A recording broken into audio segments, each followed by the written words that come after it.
जय माँ काली। भारत माता की जय।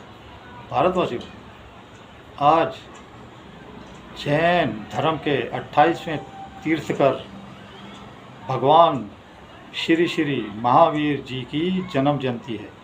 मैं उन्हें नमन करता हूँ, प्रणाम करता हूँ। और उनके ही जो जैन धर्म के हमारे सनातन के लिए जो दिन रात लगे हुए हैं, विष्णु शंकर जैन जी और उनके पिता हरिशंकर जैन जी, भगवान महावीर, उन दोनों के साथ पूरे भारतवर्ष के सनातनियों और भारतवर्ष पर आशीर्वाद बरसाएं।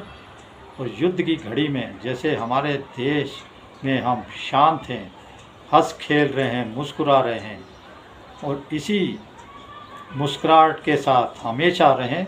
और जितनी कम दिक्कत आए भारत में, उतना ही अच्छा होगा, ऐसा मैं भगवान महावीर जी से आशीर्वाद मांगता हूँ देश और सनातनियों के लिए। चलिए भारतवासियों, देखिए कल रात क्या हुआ।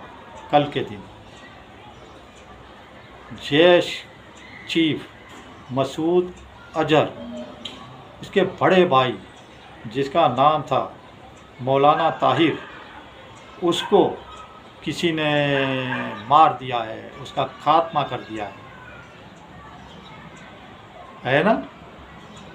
उसके बाद आपने देखा होगा पहले बिलाल मारा गया था कि सुबह सुबह की समय 3 साढ़े 3 बजे जो नमाज होती है वो पढ़ने गया था, तो उसके दाएं में एक शख्स खड़ा था, बाएं एक औरत खड़ी थी।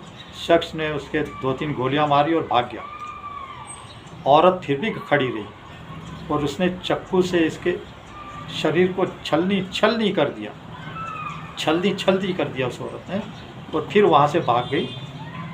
और उसी के बाद जो दुनिया की एक महान एजेंसी है ISI और उसकी सारी एजेंसियां मिलके वो नामालूम अपराध का पता ना कर पाई। 2-2.5 साल से हमारे जितने भी भारत में आतंकवादी आए थे, जिन्होंने यहाँ पे बम बरसाए थे, बम फोड़े थे, सनातनियों को मारा था, एक एक कर वो मरते जा रहे हैं। पाकिस्तान में तो 50-55 मारे गए हैं, कनाडा में मारे गए हैं, अमेरिका में मारे गए हैं। और अब इनका बहुत बुरा हाल है। बिलाल के मारे जाने के बाद जब औरत ने इसकी छाती में चाकू से गोद डाला था, तो उसके बाद ये भिखारियों को पकड़ने लगी थी ISI वाले कि तुम भी जासूस हो, तुम भी जासूस हो।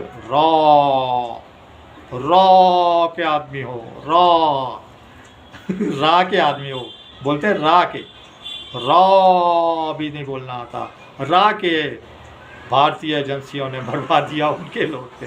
तो ये चमत्कार हो रहा है भारतवासियों। और इसी के साथ मैं आपको बताता चलूँ कि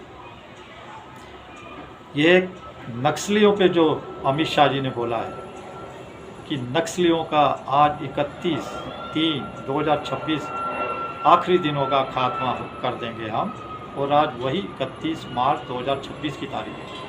समझ जाइए, नक्सलियों का खात्मा हो गया भारत से। और मैं बताता हूँ आपको, 10, 20, 50, 100 बच्चे भी होंगे ना, तो 6 महीने के अंदर अंदर या तो वो हथियार डाल देंगे या फिर मारे जाएंगे। लेकिन अमित शाह जी ने कैसे इनको नंगा किया, कैसे इन वामपंथियों को कांग्रेस का गंदा चेहरा उजागर किया, और कैसे इन दोनों ने मिलके, वामपंथियों और कांग्रेस पार्टी ने कैसे मिलके देश को बर्बाद किया। कैसे उन्होंने बताया कि छोटे छोटे बच्चों के हाथ में 7-7, 8-8, दोनों 10-10 साल के बच्चों के हाथ में इनको स्कूल से पहले उठा लिया, और उसके बाद इनके हाथ में बंदूक पकड़ा दी, इनके स्कूलों को जला दिया, छोटे छोटे जो गांव में हॉस्पिटल थे उनको जला दिया। तो फिर बाद में बताया क्या गया, वहाँ तक विकास ही नहीं पहुँचा। इनकी तो पर व्यक्ति आय ही बहुत कम है, 100 रुपये है, 150 रुपये है, 20 रुपये है, 50 रुपये है। अरे बेशर्मो, आय उनकी बढ़ाता कौन? तुम सरकार में बैठे थे, तुम ही बढ़ाते हैं ना, तो तुमने तो उनके हाथ में बंदूक पकड़ा दी। तो सबसे बड़ी बात बोली उन्होंने, बोली वामपंथी पार्टी तो है ही नहीं भारत की, ये देशद्रोही हैं, दूसरों के इशारों पे चलने वाले लोग हैं ये। उन्होंने बोला जब 1925 में जब कम्युनिस्ट सरकार रूस में बनी थी, तो कौन सा सन बताया मेरे को लगता है, हाँ, तो उसके बाद में यहाँ पे CPI का गठन हो गया उसके कुछ दिनों बाद। अरे वहाँ कम्युनिस्टों से यहाँ की भारत की जनता को क्या लेना देना था। फिर उन्होंने और आचरण करने वाली बात बताई, बोला उसके बाद 1964 में वहाँ पे कम्युनिस्ट पार्टी बनी चीन के अंदर, तो यहाँ CPIM बन गई, CPI मार्क्सवादी पार्टी। एक रूस के बाद बनी, एक चीन के बाद बनी। और इन्होंने नारा क्या दिया, जैसे पाकिस्तान कहता है हंस हंस के लिया है पाकिस्तान, लड़के लेंगे हिंदुस्तान, तो अब यही नारा इन्होंने लगाया था, हम गोली के दम पर करेंगे राज, हम गोली के दम पर करेंगे राज, बंदूक से भेजा छलनी कर देंगे अगर हमें गद्दी पे नहीं बैठाया। तो ये वामपंथियों का काला चिट्ठा, काला इतिहास बताया। और बोले छोटे छोटे बच्चों के हाथ में 8-8, 9 साल उनके घर बर्बाद कर दिए, उनके गांव को तहस नहस कर दिया। बेचारे भोले भाले आदिवासी सीधे साधे गांव में रहने वाले, जंगलों में रहने वाले, उनको पता नहीं था, उनको वर्गलाया। वो ना जाने क्या भारत के विद्रोह में खड़ा कर दिया, क्या भर के, कि उन्होंने बंदूकें उठा ली सीधे साधे आदिवासियों ने। जबकि उन्हें समझा बुझा के अगर गलत रास्ते भी चले तो जैसे हम लाए हैं उन्हें लाया जाना चाहिए था। लेकिन इसके बाद उन्होंने एक भयंकर बात बोली, कितना लंबा चौड़ा है वो आपको तो सब देख लिया होगा। उन्होंने कहा कि कांग्रेस भी सत्ता के लालच में इनके वामपंथियों के साथ मिल गई, और उसके बाद वो वामपंथी सरकार और कांग्रेस सरकारों ने मिलके इस देश को बर्बाद कर दिया, इस देश का भट्ठा बिठा दिया। और आज कोई समझे ना समझे, मैं अमित शाह ने जो बोला उसके पीछे का एक राज बताता हूँ आपको।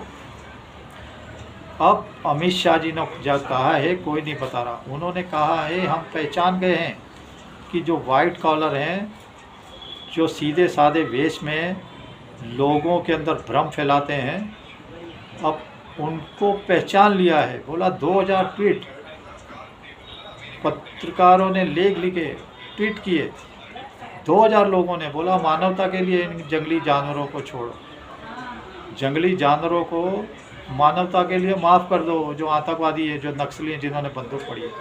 बोले ये अब अर्बन नक्सली है जो हमारे और आपके जैसे बेस में, डॉक्टर के बेस में छुपे हैं, वकील के बेस में, पत्रकार के बेस में, और इसके साथ ही बुद्धिजीवी के बेस में हमारे अंदर छिपे हैं। ये इनको मानवता किनकी दिख रही है? जो हाथ में बंदूक लिए नक्सलवादी, आतंकवादी दिखते हैं। अब हम इनका चेहरा पहचान गए हैं। अमित शाह जी ने समझा दिया है, कोई नहीं समझा रहा है आपको, मैं बता रहा हूँ। अब वो जो अर्बन नक्सल है, मतलब शहर के बीच में हमारे जैसी शक्लों में रहते हैं, अब उनका अंत होने जा रहा है, उनका सफाया होने जा रहा है। अब अमित शाह जी का कहने का मतलब है उनको भी पहचान लिया गया है। ये हमारी सनातन शक्ति की जय जयकार है। पहली बार देखिए पश्चिम बंगाल में जय श्री राम की जय जयकार हुई पूरे बंगाल में। और सबसे बड़ी बात, प्रभु श्री राम जी की रामनवमी पूरे बंगाल में धूमधाम से भव्य शोभा यात्राएँ, एक से एक शोभा यात्राएँ निकाली गई। क्या अद्भुत, जो कभी नहीं हुआ बंगाल में, वो आपने देखा होगा। तो ये आपकी एक वोट की ताकत है जो 2024 में दिया था। चलिए अपनी ताकत पहचानिए, बंगाल में ममता बहनों का बुरा हाल करिए। जय श्री राम, जय श्री हनुमान, वंदे मातरम, जय हिंद।